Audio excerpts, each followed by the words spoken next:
Assalamu alaikum wa rahmatullah wa barakatuh. Nous nous retrouvons pour la suite du livre Yom al-Qiyamah, donc afin de le clôturer, Inch'Allah, aujourd'hui. On en était resté au chapitre 9 avec le sort des enfants lors du jugement. Donc nous allons voir le chapitre 10, les intercessions, ash-shafa'a. Bismillah. Les intercessions ne se feront que par la permission d'Allah.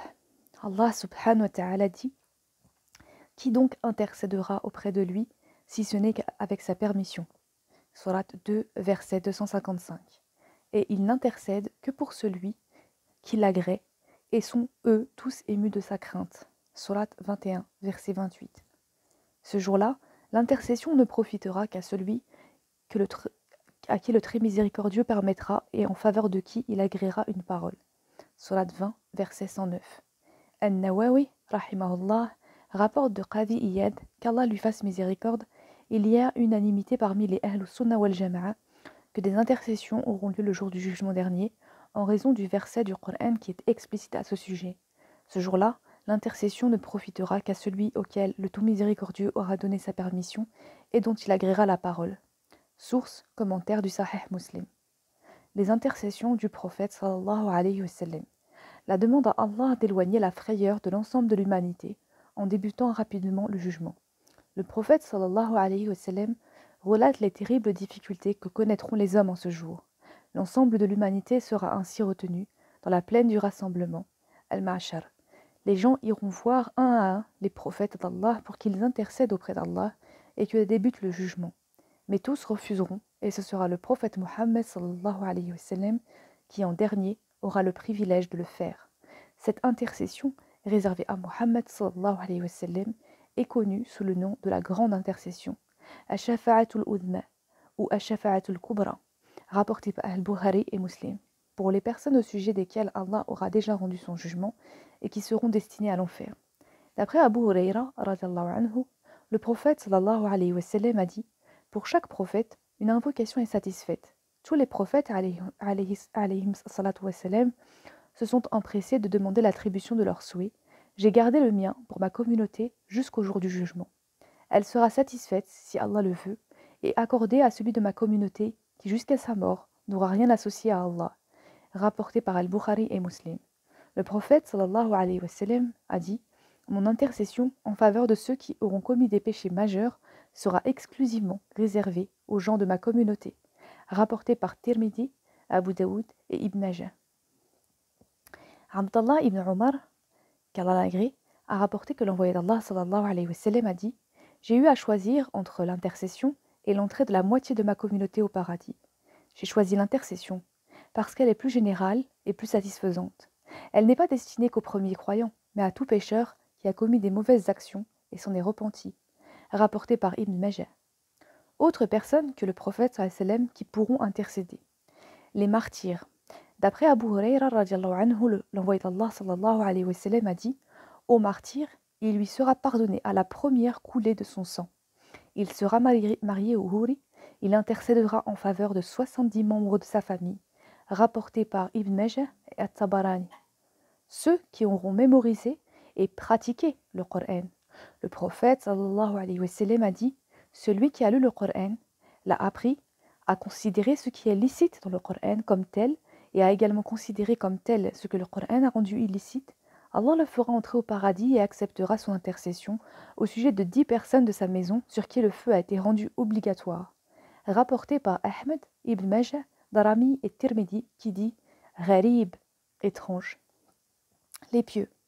Anas radiallahu anhu rapporte que le prophète sallallahu alayhi wa sallam a dit: les gens musulmans qui seront destinés à l'enfer se mettront debout en rangée sur la voie des gens du paradis, les pieuses personnes. L'un d'entre eux dira: ô un tel, ne me reconnais-tu pas? Je suis celui qui une fois t'avait donné à boire. Certains autres diront: je suis celui qui t'avait fourni de l'eau afin que tu puisses faire tes ablutions. Ce dernier intercédera alors en faveur de celui qui est destiné à l'enfer et le fera entrer au paradis. Rapporté par Ibn Majah. Ô notre Seigneur, ils jeûnaient, priaient et faisaient le hajj avec nous. Allah leur dira alors: retirez du feu ceux que vous connaissez. Extrait d'un long hadith de Bukhari et Muslim. Chapitre 11. Le pont As-Sirat. Selon Abu Huraira, radiallahu anhu, le prophète sallallahu alayhi wa sallam, a dit: Ils iront alors trouver Mohammed qui se redressera après s'être prosterné devant le trône divin et recevra l'autorisation d'intercéder en faveur des musulmans. Puis, le dépôt de la foi et les liens de parenté seront envoyés des deux côtés du pont à Sirat. Le premier d'entre vous le traversera comme l'éclair. Je demandai alors au prophète, sallam, toi qui m'es plus cher que mon père et ma mère, comment se faire une idée de la vitesse de l'éclair? Ne voyez-vous pas comment l'éclair apparaît en un clin d'œil? Répondit le prophète sallallahu alayhi wa sallam. Puis il ajouta, le second traversera à la vitesse du vent, le suivant à la vitesse d'un oiseau, et la rapidité de chaque homme sera fonction de ses bonnes actions. Votre prophète sallallahu alayhi wa sallam se tiendra debout, à côté du pont à Sirat, en invoquant Allah, Seigneur, préserve-les, préserve-les, et ce jusqu'au moment où les bonnes œuvres ne suffiront plus à assurer la traversée de ceux qui les ont accomplies. Certains ne pourront poursuivre leur chemin qu'en rampant. De chaque côté de Sirat seront installés des crochets qui recevront l'ordre de se saisir de certaines personnes. Certains seront griffés, mais échapperont. D'autres seront entassés dans le feu. Par celui qui détient l'âme d'Abu Hurayra entre ses mains, la profondeur de la géhenne équivaut à une distance de 70 années de marche, rapporté par Muslim.